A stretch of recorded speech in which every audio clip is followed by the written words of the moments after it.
Hello and welcome to today's video. Today I'm in the suburb of Point Chevalier in Auckland City. Behind me is the harbour and I'm sitting out in nature, although certainly not very far away from the motorway again, so plenty of people going by in their traffic and cars going about their day-to-day life. Just further around the beach here, I just spent the morning walking at Point Chevalier Beach, very nice spot that I like to come to when I come to Auckland, and actually met a couple of people there. One was a lady walking her dog and we had a really nice conversation about life, and she had a very good, interesting outlook on things. We've got into the speaking of the non-material aspect of life, than perhaps more being out in nature rather than the need to own material possessions.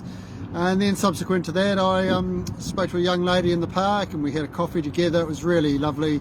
She was a young lady studying psychology and about to start her master's degree, and we seemed to certainly have some commonality in what we were talking about and some of our experiences and what we were looking forward to in the future. And one of the main things that she was talking about was the integration of psychedelics into therapy, and yeah, we had a really nice chat about that. And you know, I have a strong belief that there is a place for that in the world. Obviously psychedelics are open to shall we say abuse, but I think in the controlled circumstances. I had this experience myself in the spiritual retreat in the Amazon in July 2025. I saw people there for healing of traumas, depressions, addictions, life difficulties. I saw healing before my very eyes, and as I say, it's very important what the setting is and who's administering it, and as against people who might just be claiming that they know how to utilise these things for people's betterment. Like everything, things are open to abuse. So yeah, we had a great chat about that, and I certainly wished her well on her future endeavours. I mean, I have give her, a person like that, full backing. You know, as I said, some of the experiences that I personally had utilising just really short periods, really. You know, it was only 4 ceremonies there for myself of ayahuasca and 1 in November. And, you know, those experiences that I got out of those, the healing and the spiritual ascension, as I said to her, I mean, we can only describe those, or I can only describe those in the words that I can find to do so. And I think one word is wow. And I said, well, if in the future you're out there helping people experiencing things which they come back from, and subsequent to that experience can say wow, isn't that a profound, wonderful thing to be able to bring to people? As I say, not everybody's going to necessarily have the most profoundest of experiences, but these things are available, so I'm talking about the alternatives of life. So yeah, I mean, I wished her well, and I really think that people like that who are putting time and effort into integrating let's just say the knowledge of the world, the knowledge of the universe back into the third dimension, the physical material plane, which is the earth for people, you know, I can only wish them well. Now today I'm going to talk about a subject which is going to be money.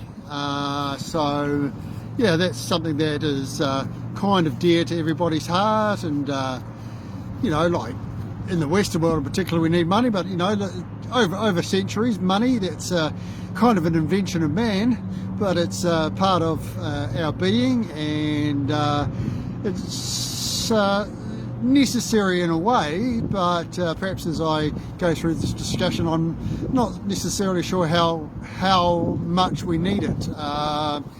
You know, it's something that we can utilise to get us things, but how do we utilise that money, and what does it get us? So money is energy, so how much emphasis you put on that money is important, and how you use that energy. So the energy of the money, what do you use it for? I mean, money in exchange for what? In exchange for other things that are energy, and other things that may or may not bring high vibrational energy or high vibrational experiences or long-lasting experiences. So my background, an accounting degree in my late teenage to early 20s, working in finance early in my life.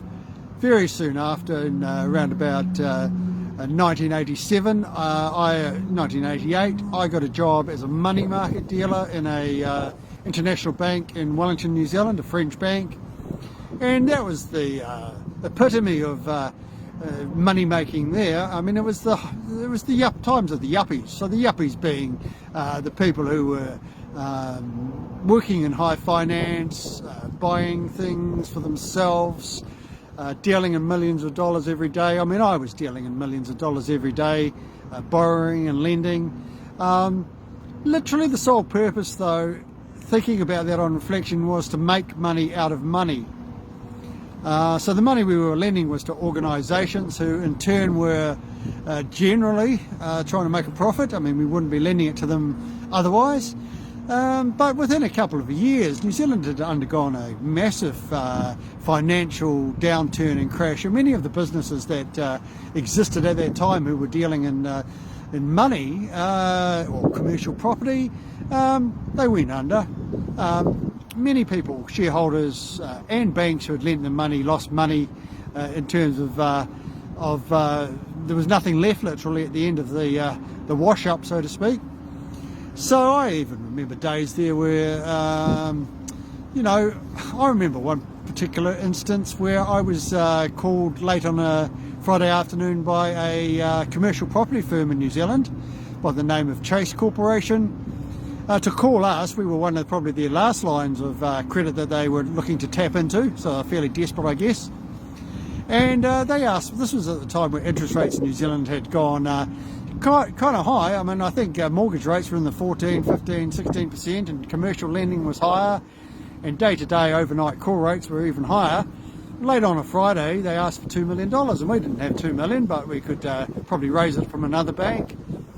And I said I could lend it to them. I came up with a price. I could lend it to them at 70%, 70% for $2 million over a 3-day period. They took it.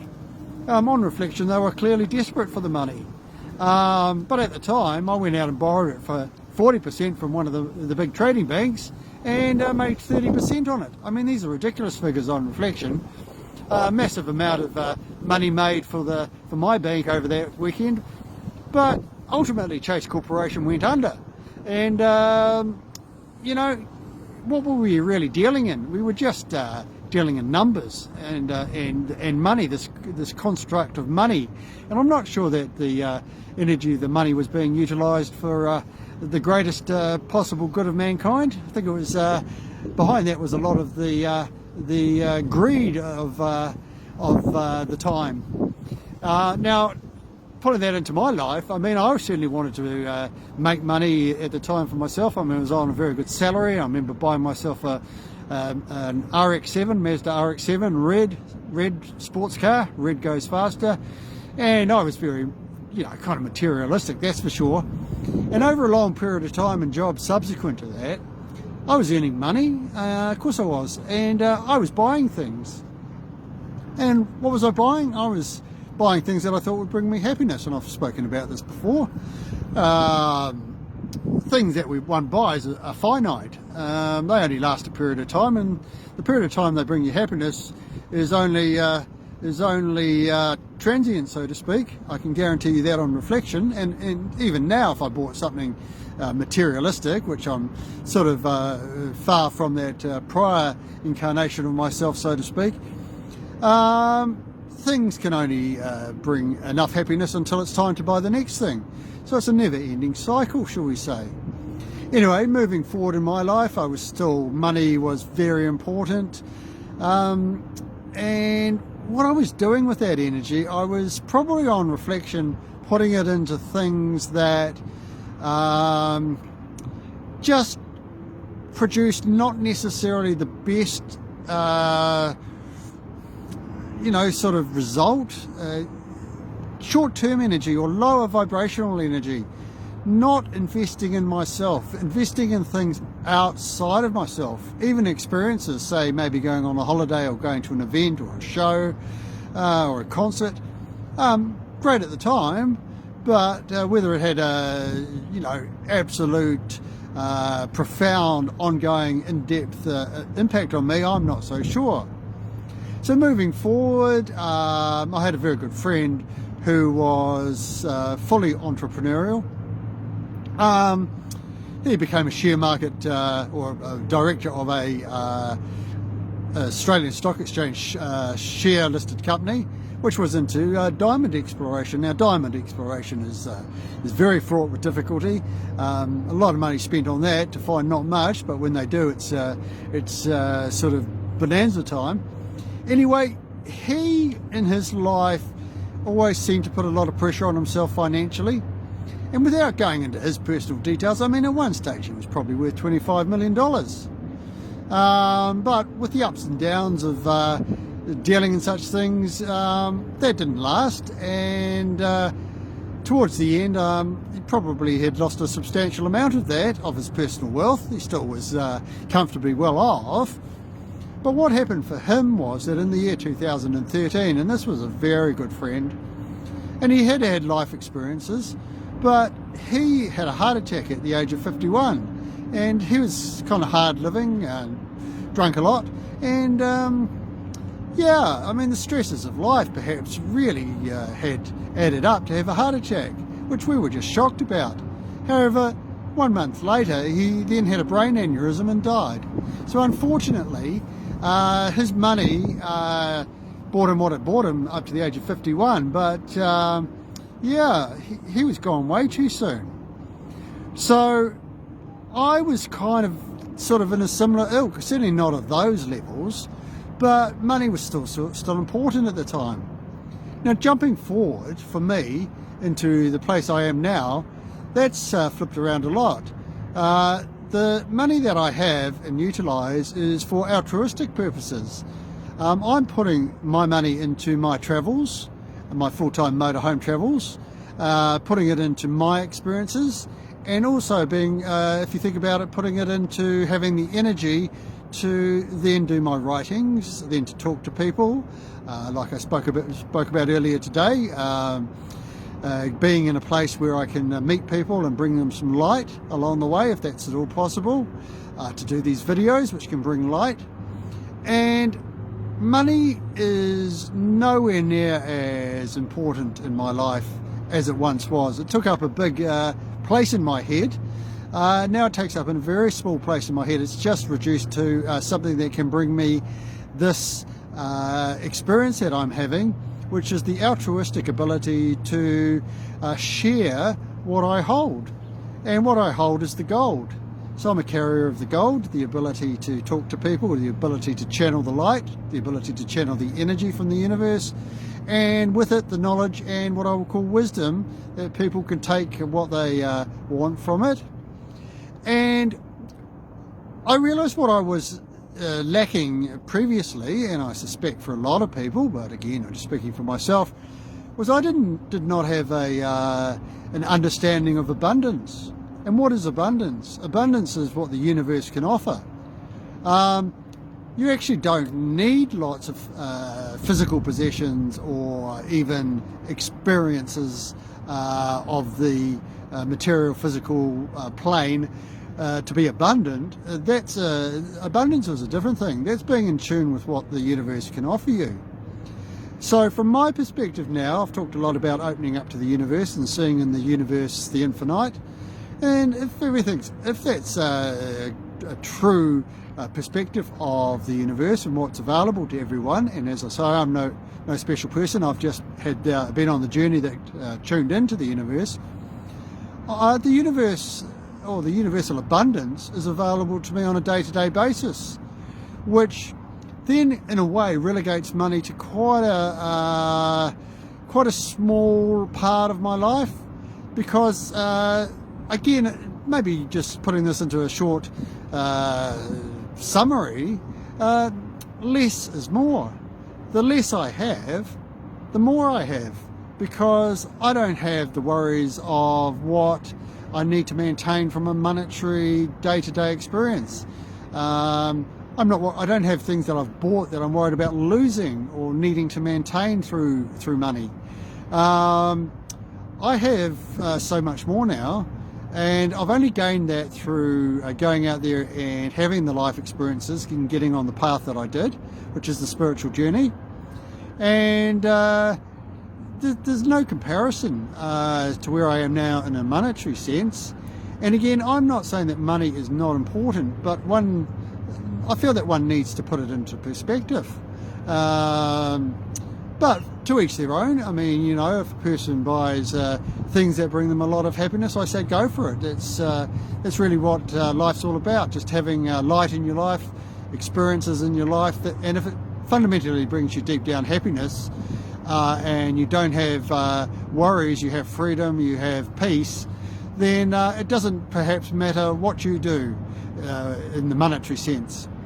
But from my perspective, stepping into the altruistic plane, so to speak, and maybe even taking that a step further in the future as well, maybe a more philanthropic approach, that really to me is where the magic of being alive lives. Anyway, that's kind of a really sort of brief overview of money, where I was with money. So I've come from being a person of money really as a high priority to a person of money being a low priority, but it's still a priority, but it just doesn't take up so much of my being. And the freedom that I now have is wonderful, and the experiences that I have just amazing. And before I leave you, I'm going to just read you a quote from my little blue book. I think I probably used this one before, but I'll use it again. And it reads, 100 years from now, it will not matter what my bank account was, the sort of house I lived in, the kind of car I drove, but the world may be a different place because I was important in the life of a fellow human being. So, yeah, the impacts of what one can do for others now and for how they carry that legacy going forward, I don't think you can put a price on that, and there's no need to, because yeah, a price is something that is finite, and what I have is infinite. Anyway, I'll leave today's video at that. I thank you for listening again. As always, I'll carry on my travels and make some more videos, and I ask that you enjoy the journey. We will meet when we should, and namaste.